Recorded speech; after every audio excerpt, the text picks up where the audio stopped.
à tous, nous sommes à Rio de Janeiro, nous sommes fin août, le temps passe très vite, le soleil revient ici à Rio, les cariocas vont pouvoir retourner à la plage et je suis Sébastien Lièvre, j'interviens dans le cadre du temple bouddhiste à Jancheda Preya avec mes petites connotations taoïstes au passage et puis voilà, des sujets qui sont divers et variés. C'est toujours une vision où on essaye de revenir vers des formes un petit peu métaphysiques qui soutiennent le monde, ou du moins qui le créent. Et nous essayons toujours de mettre ces petites touches à droite et à gauche dans nos interventions pour que vous ayez une information la plus large possible. J'insiste, encore une fois, c'est une connaissance du monde, c'est une connaissance de mon monde, c'est ma vérité, puisque c'est moi qui observe les choses, qui vous les retransmet à travers mon individualité, c'est-à-dire ma façon à moi, ma programmation à moi de voir les choses, et je ne fais que retranscrire ce que j'observe, si possible sans jugement, et donc ça me permet d'avoir une vision relativement claire, sans bocal, autour de moi qui déforme les choses, même si mon individualité, bien sûr, va donner des couleurs aux mots que je vais choisir. Alors, aujourd'hui, c'est une connaissance du monde sur quoi? Eh bien, c'est quelque chose qui est très important, qui est très en vogue aujourd'hui. C'est simplement l'exercice du pouvoir dans les sociétés organisées. C'est-à-dire qu'en fait, une famille, c'est une société organisée, un pays, c'est une société organisée, quelque part la planète est une société organisée. Et aujourd'hui, je vais vous parler donc de la politique, qui est cet exercice du pouvoir, mais on va peut-être spécifier un petit peu le mot pouvoir juste après. Donc la politique, le pouvoir et l'autorité. Je vais vous parler de la définition que je donne personnellement au pouvoir et à l'autorité, que je vais emprunter à Saint-Yves d'Alvèdre, parce que je pense que ce qu'il avait exprimé entre pouvoir et autorité est très juste et me correspond aussi très bien. Je vais y rajouter mes propres mots pour que vous puissiez bien voir la différence entre l'un et l'autre. Il y en a un yin, il y en a un yang, bien sûr, et ce ne sont que les deux faces de la même pièce, c'est-à-dire la façon, quelque part, d'influencer autrui, soit de façon avec la force, soit de façon spontanée, avec l'autorité naturelle et spontanée. Donc je vais vous expliquer un petit peu ça, on va commencer par ça, et ensuite nous allons partir un petit peu et parler un petit peu de la synarchie, puisque on est bien dans la politique, c'est une façon d'exercer la politique ensemble. Synarchie, syn, ça veut dire ensemble, le pouvoir, enfin gouverner ensemble, et la façon dont on a de vous la présenter dans ce temple bouddhiste, avec des idées qui sont inspirées de Saint-Yves d'Alvèdre, mais pas basées sur ce qu'il a exprimé. J'ai relu un petit peu ce qu'il exprimait, et on retrouve beaucoup plus des choses très basiques, rien de nouveau, rien de neuf sous le soleil. C'est des choses qui ont été vécues il y a très longtemps, à l'époque des pharaons, à l'époque des empereurs un petit peu plus récentes ou des rois, mais c'était une façon de quadriller la population en 4 castes, 4 éléments, l'eau, la terre, le feu et l'air.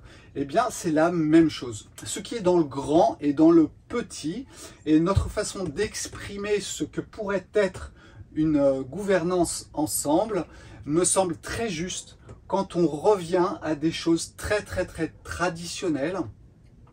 Et j'avoue que j'affectionne plus particulièrement ce mode de fonctionnement qui correspond à mon mode de pensée et de raison.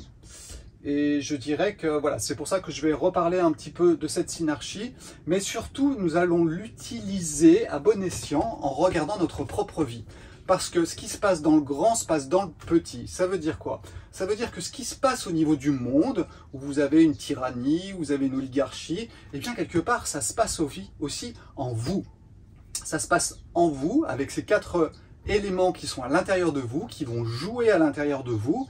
Ça se passe dans votre famille, parce que c'est là que vous allez pouvoir voir quel élément joue dans votre vie, puisque votre famille, c'est votre gouvernance quelque part, c'est votre pays. Et c'est votre façon de le gouverner. Donc nous allons voir un petit peu tout ça.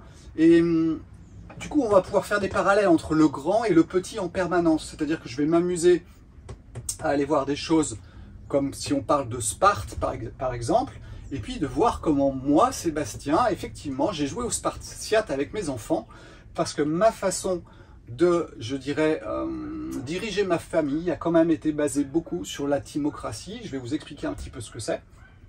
Bien sûr que là, nous sommes dans des déséquilibres, c'est-à-dire que quand il y a trop de quelque chose, et nous allons donc parler de la timocratie, de l'oligarchie, de la démocratie, de la tyrannie.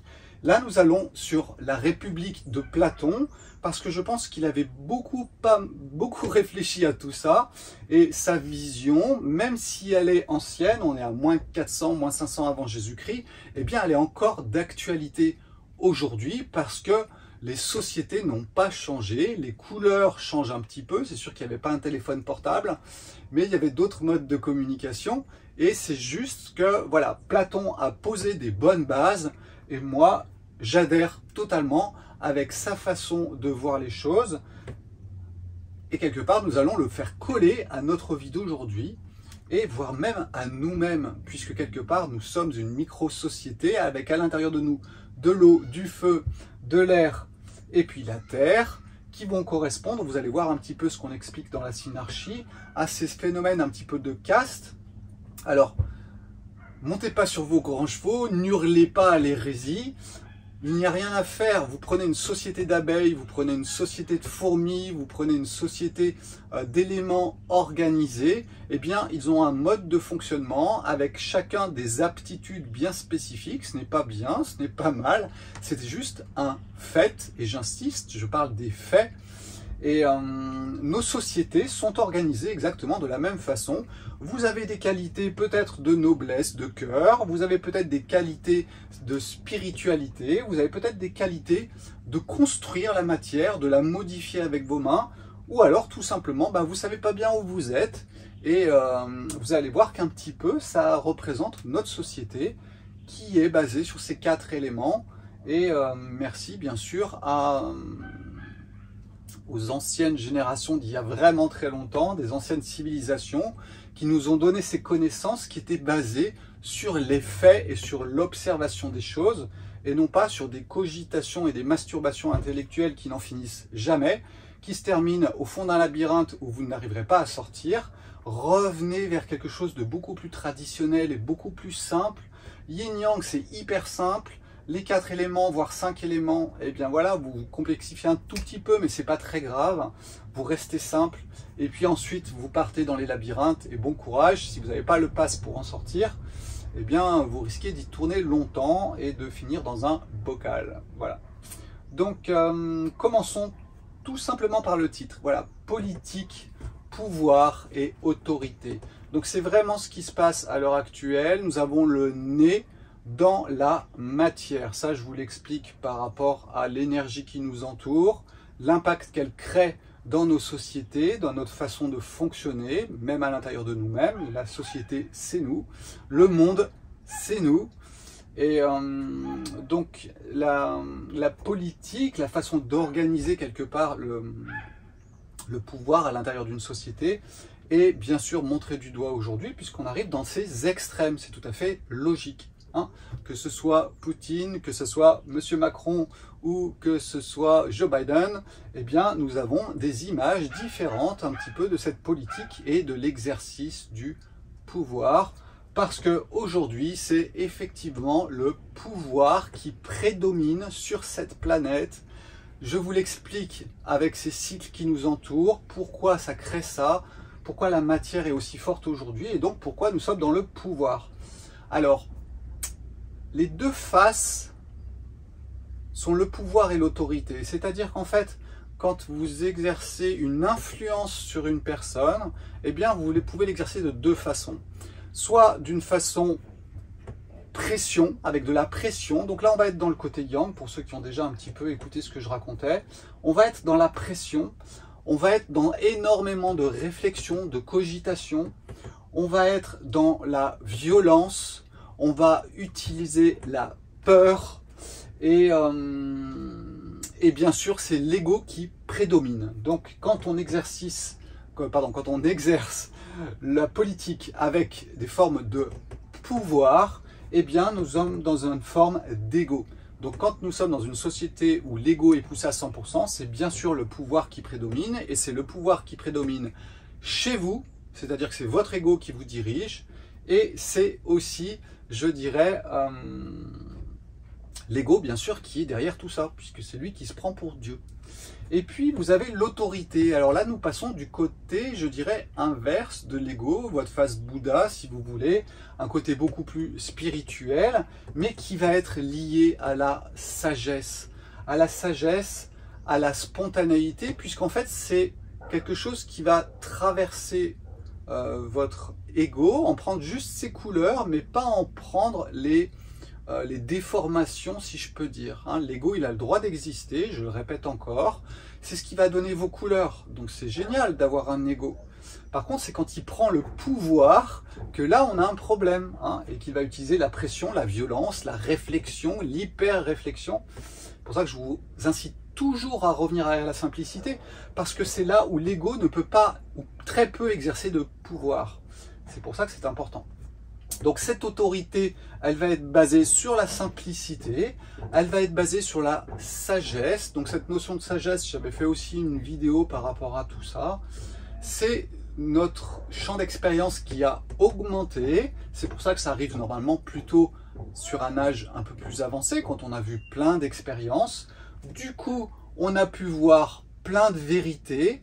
Et on approche d'une vérité absolue. C'était le sujet de la vidéo d'il y a quelques jours où je vous parlais des vérités et de la vérité absolue qui n'existe pas dans un phrasé, puisqu'en fait elle va regrouper toutes les vérités. C'est pour ça que quand vous avez la sagesse, vous avez l'expérience de toutes les vérités, si vous avez bien voulu les voir, et puis du coup vous entrez vous êtes plus proche d'une vérité absolue, donc de votre nature Bouddha, qui a certains, je dirais, avantages, et vous êtes dans la spontanéité. Et là, vous allez exercer une autorité qui n'est pas volontaire, qui n'est pas avec la force.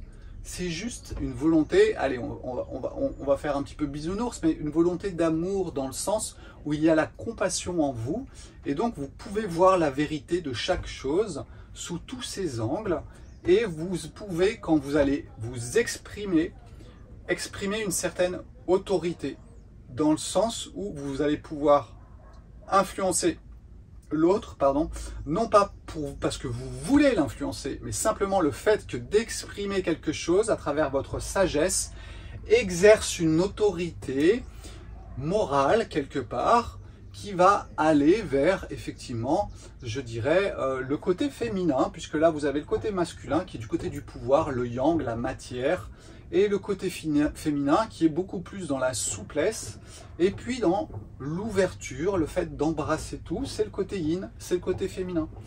Donc il n'y a pas de bien ou il n'y a pas de mal, il y a juste de la construction ou de la destruction, il y a de la pression ou de l'expansion, il y a prendre dans ses bras et repousser l'autre. Voilà, tout ça, c'est un jeu entre ces deux forces qui animent toutes les choses. Bienvenue dans le monde du taoïsme, où en fait nous allons parler de deux faces de quelque chose.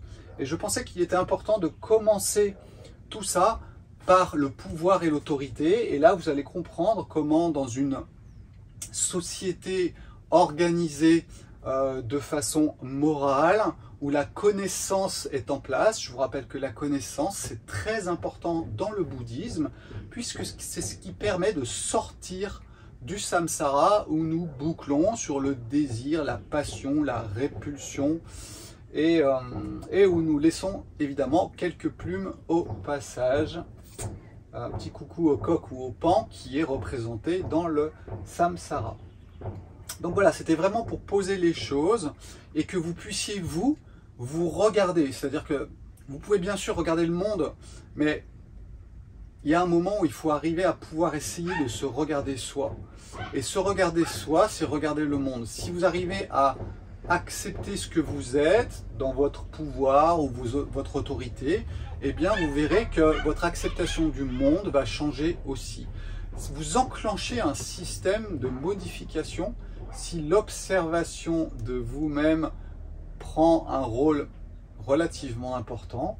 Et puis vous allez voir qu'il y a des choses qui se passent de façon spontanée, bien sûr, si c'est votre moment. Et ça, j'insiste toujours, il y a toujours un moment pour chaque chose. Des fois, c'est pas le moment. Et bien, tant pis, il faut attendre. C'est ce qu'on appelle la patience. Et la patience ayant bien sûr des limites aussi. Ça, on n'y peut rien. Donc voilà, la synarchie, ça serait une façon où toutes les choses sont bien posées et à leur place. C'est-à-dire que chacun peut avoir trouvé ou pas son individualité et comment l'exprimer à l'intérieur d'une société. Cette société va ensuite s'organiser. Elle a besoin donc de ce pouvoir quelque part politique qui est l'organisation d'une société. Mais si vous avez bien compris, nous allons jouer avec l'autorité et non pas avec le pouvoir quand je parle de synarchie. C'est-à-dire que dans chaque caste, dont je vais vous parler juste après, eh bien, qui correspondent quelque part à des qualités fortes dans une personne, en sachant que parfois on peut être entre deux, hein, c'est possible aussi. Et l'important c'est de comprendre que quand une synarchie fonctionne bien, c'est que toutes les personnes sont au bon endroit, au bon moment, et exercent une autorité, si elles sont en charge d'une autorité, qui est juste, basée sur la raison et sur la connaissance. Donc, on ne va pas mettre un enfant de 13 ans sur un poste d'autorité parce que ça ne collera pas. Alors moi, j'aime bien ces trois niveaux qui sont donnés généralement dans les castes. Ça me convient très bien. C'est ce qu'on retrouve chez les ouvriers de France, par exemple, où vous avez l'apprenti, le maître, et puis vous avez voilà, ces trois niveaux qui sont là. Et j'avoue que ça correspond plutôt bien, je trouve, à des différents états que l'on peut passer, des étapes que l'on passe, hein, comme l'enfant, l'adulte, l'adolescent. Ben voilà, il y a des étapes aussi, je pense, au niveau de notre connaissance, au niveau de notre intégration du monde. Et on va le retrouver, bien sûr, dans chacune des castes. C'est-à-dire que, je vais vous les rappeler, hein. C'est parti, on commence. Vous avez par exemple la noblesse. La noblesse, c'est quoi? C'est la noblesse du cœur. C'est-à-dire c'est celui qui a beaucoup de compassion pour l'autre, qui est prêt à aider l'autre et à l'aider, à gérer, à l'aider en le défendant.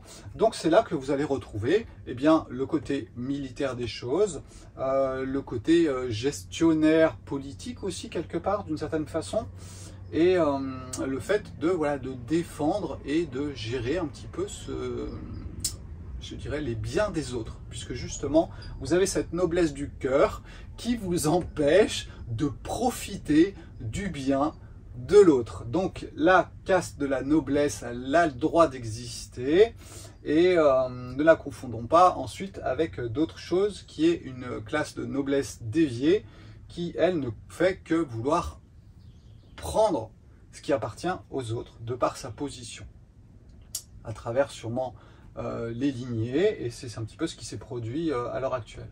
Vous avez l'autre caste qui est à côté, c'est la caste du clergé. Donc là vous êtes dans la connaissance, vous êtes dans le lien entre le haut et le bas et cette connaissance. Donc c'est tout ce qui va être le système médical, le système spirituel, c'est cette caste qui est là. Si vous êtes un thérapeute, donc il y a beaucoup de chances que vous ayez quand même un grand pied dans cet endroit-là.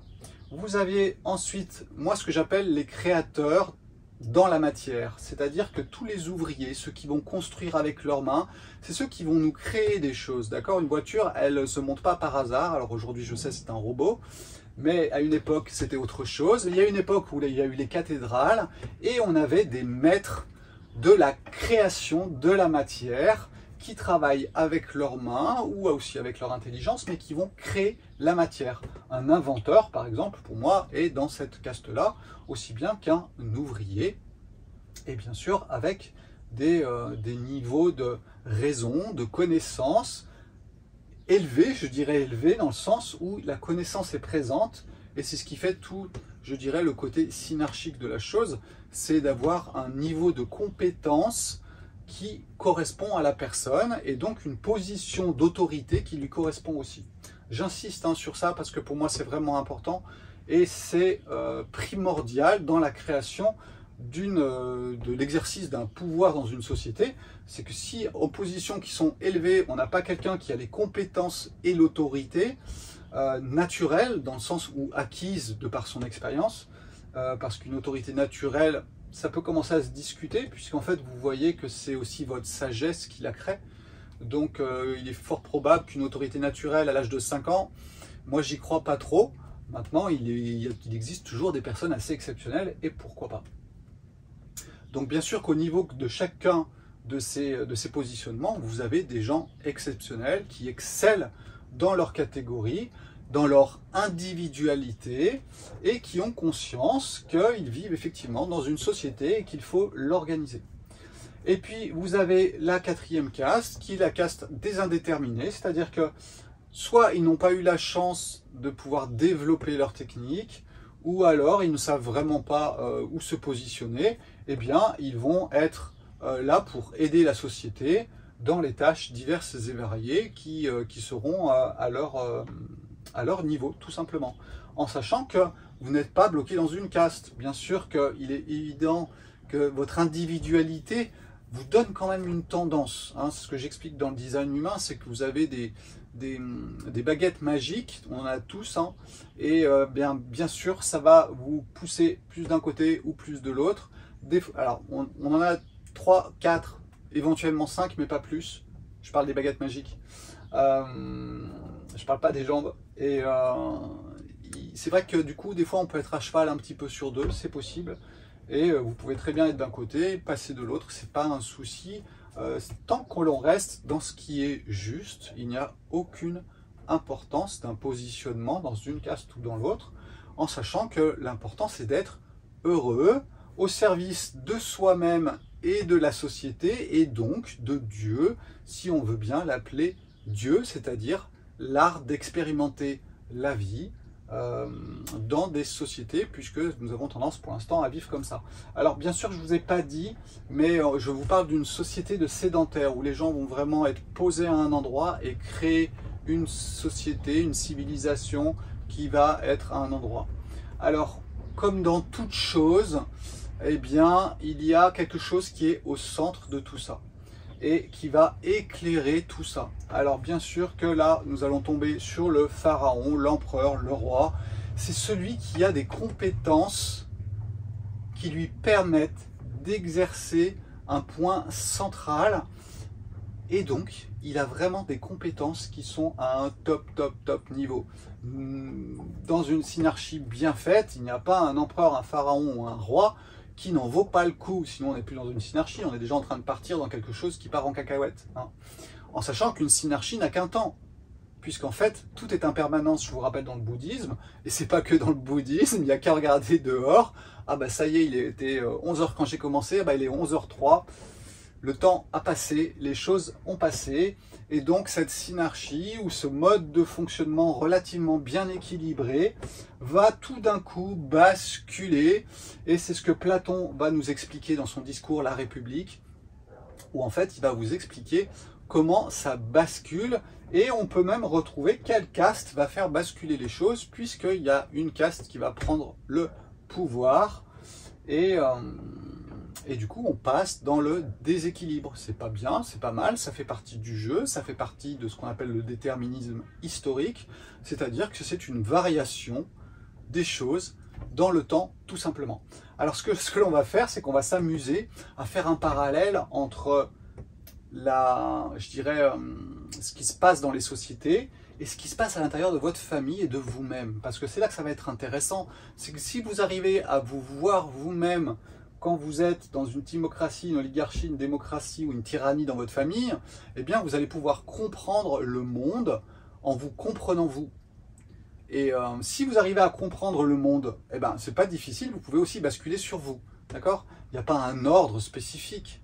Mais ce que je veux exprimer, c'est juste que quand vous comprenez le petit, vous comprenez le grand. Et quand vous comprenez le grand, vous comprenez le petit. Parce que tout n'est que harmonique, copier-coller. Et c'est ce que je vous expliquais avec les fractales, où en fait, plus vous zoomez, plus vous voyez toujours la même chose. D'accord ? C'est toujours ce jeu permanent qui est reproduit, mais à un degré ou à un niveau différent. Voilà. Donc quand vous regardez ce qui se passe sur la planète ou quand vous regardez ce qui se passe dans votre famille, vous avez exactement la même chose. Donc nous allons commencer par une des premières sources de problématiques, c'est ce que l'on va appeler la timocratie. Alors la timocratie, ça va beaucoup se produire à partir de la noblesse, et je vais parler aussi du clergé parce que Platon n'en parle pas dans ses républiques biaisées, et je pense que la théocratie, donc quand les religieux prennent le pouvoir, eh bien quelque part on va pouvoir le mettre aussi avec la timocratie, ou dans le sens où la spiritualité va mettre un point d'honneur à utiliser le pouvoir et à dire que c'est elle qui a raison, et va ensuite entrer en guerre. Parce que dans une timocratie, c'est le plus important, c'est la victoire, c'est l'honneur. C'est-à-dire qu'en fait, au départ, nous avions une classe où effectivement on cultivait un certain honneur à aider l'autre. Et puis, ce qu'explique très bien aussi Platon, c'est qu'en fait, il y a une dégénérescence en termes familial, où en fait, c'est la génération d'après, bien sûr, qui va faire monter le changement. Et donc, cette noblesse de cœur va être récupérée par un honneur à vouloir cette noblesse de cœur, et bien sûr, elle va être perdue. Et donc là, nous allons entrer dans la rivalité, dans l'ambition, dans le côté guerrier, dans le côté pouvoir, dans le côté spartiate. C'est pour ça que je vous disais que quand moi j'ai élevé mes enfants qui ont maintenant 23, 21 et 19, je vous avoue que le film 300, moi ça me prend aux tripes d'avoir cette question d'honneur à l'intérieur de moi. Et donc il y a une partie de moi qui est un petit peu aussi à gauche du côté de la noblesse par rapport à ça. Et c'est vrai que j'ai eu tendance à les influencer, à aller vers ce genre de choses où on place l'honneur assez haut, mais j'ai aussi placé un petit peu des systèmes d'ambition, de vouloir arriver à faire quelque chose pour devenir plus fort. Et vous voyez que le côté guerrier, le côté spartiate, on le retrouve totalement, et ça ne fait que augmenter la rivalité à l'intérieur de la famille. Donc si vous avez ces mots-là qui reviennent à vos oreilles, l'ambition, la rivalité, le pouvoir, l'honneur et la victoire, eh bien vous êtes en train de faire une petite famille version timocratie, où tout ça va se mettre en place, où du coup la noblesse de cœur va être remplacée par l'ignominie, ignoble, dans le sens où eh bien tout simplement vous allez vouloir vous accaparer bien par la victoire ce que possède l'autre, et vous allez finir bien sûr par perdre votre cœur dans tout ça.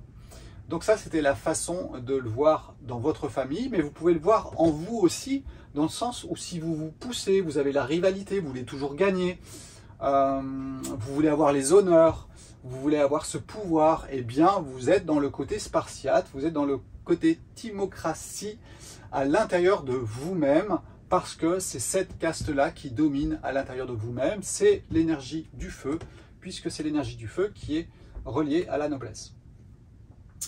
Ensuite, alors que va-t-il se passer? Il y a une autre possibilité aussi, c'est ce qu'on appelle l'oligarchie. Alors l'oligarchie, c'est pas la noblesse de par l'honneur, la victoire qui prend le dessus, c'est simplement ceux qui sont les plus riches, qui vont vouloir être encore plus riches. Et donc, pour être plus riche, il faut prendre le pouvoir. Et c'est exactement ce qui va se passer dans une oligarchie, où en fait la richesse donne le pouvoir. Dans le cas de la timocratie, c'était vraiment cette recherche de l'honneur qui donnait le pouvoir. Dans l'oligarchie, on est vraiment dans une recherche de l'argent et de posséder l'autre. Et bien sûr, c'est pour ça que nous allons retrouver tout ce qui est le négoce, puisque tout ce qui est achat et vente est un moyen de faire l'argent. Et donc, vous allez tomber dans l'oligarchie, où ce sont ceux qui font le trafic de l'argent, quelque part, qui prédomine, le système bancaire, par exemple. Et vous allez tomber dans l'avidité, dans l'avarice et dans le gain.